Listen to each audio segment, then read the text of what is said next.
Alright guys, you can see here, this is kind of example of what we did rolling hay last winter, and we kind of started actually before winter last year rolling out hay, and this is one of the areas we rolled it out, and you can see where certain areas where we rolled hay, we do have some green spots. We hadn't had any rain in about a month and a half, but you can still see we're getting some pretty good growth in this area.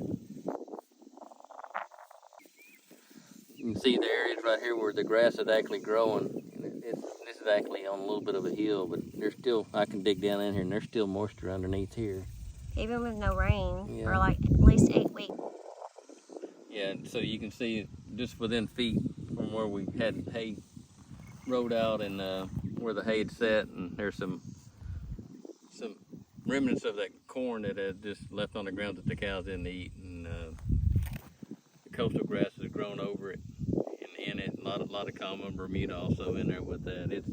I can dig down into that and find some moisture still in there just within the first couple inches of digging, and I'll step over about 8 feet away from it where there is no ground coverage in this dry spot. It is hard as a rock, and there's definitely no remnants of moisture anywhere in that. So,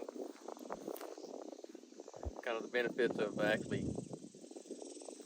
rolling out your hay and leaving a little bit of it, where the cows leave some of it because they just want to eat it all, but they're eating probably about, I'd say about 85% of it, and leaving a lot of it on the ground, some of it on the ground. So there were seed heads at a... So we've got some more mowing to do. We've got some of this bitter weed that we need to get mowed up, so we're about to jump on the tractor and do a little bit of mowing.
Hey, welcome back to Hanson Legacy Farm. You're gonna have to excuse us just a bit. We're just a little bit sweaty. We've been out mowing and checking on cows. Just a little warm out there. So we had an amazing start to the day. I do have to say tell you one thing that's a little bit funny though. I woke up this morning and opened the windows and there was some dripping from the house. And I was like, Darren, something's wrong with our air conditioner, because that's where our condensation drain comes out from the roof. Yeah, over our bathroom, or excuse me, over our bedroom window. Yeah, and I looked again, and it was a little bit of rain. I hadn't seen it in so long that I was like, wait. Yeah, where's that? What's that? It's raining just a little bit, but. Yeah, so we were blessed with a little bit of rain this morning, and still praying for more. Yeah, we went out and checked our pasture after we got home from church today, and after our wonderful message there and ate a little lunch, then we needed to go do a little bit more mowing, but we got out there and checked our pasture. And Yeah, we were looking at some of the places we rode hay last year, and we Yeah. had some stands of where green grass has grown over some of the stuff some of the corn solids we rode out last year that the cows didn't eat. They always leave some of it, and seems to be holding up. A little bit of moisture if we dig down in there. We kind of showed that on the video, but or when you get to this point, you've already seen that, so that's kind of explaining what we did. So. yeah, we just kind of went out and kind of checked it for ourselves just to see where the corn hay, what would you call that? The corn hay? Cornstalk hay. We had to start buying some of that because last summer the hay was hard to get, and that was kind of like what all, that's the only thing that we could get, for a while. We rotated it in with some regular hay and Yeah. to not keep them straight on the corn hay. We tried to rotate it back and forth between the two. And they scattered some of it, but it's breaking down pretty good, and Yeah. it almost looks like compost on top of the ground, and the grass seems to be reacting pretty good to it. We got a little doveweed growing up in there with it, but for the most part, it's holding up a little bit better than the other areas where we didn't roll out the hay. And, No hay at all. and so we got pretty good cracks out there. We got a lot of sand here, but when it doesn't rain, it don't matter where you're at. It's all gonna be a drought and start cracking. So we're kind of in a little bit of a mild drought right now. Yeah. But anyway, it's typical. It's that time of year, right in Texas. It gets hot and it gets dry. So Yeah, well, at least the area that we're in. Yeah. We don't get very much rain, hardly at all. It just kind of goes around us, but the good Lord will send rain when He thinks we need it. So yeah. we'll keep praying for it. But Yeah. He knows that His time is perfect. So. Yeah. All right, well, got the cows fed. We're hot and sweaty. It's time to go in. So we appreciate your time with us and the time that you spend watching our videos. Again, we want to say thank you for stopping by Hanson Legacy Farm and joining us. We hope you'll join us in our next video. Yeah, may the Lord bless you and your family and keep you guys this week. So, until next time. All right, see you later, guys. God bless.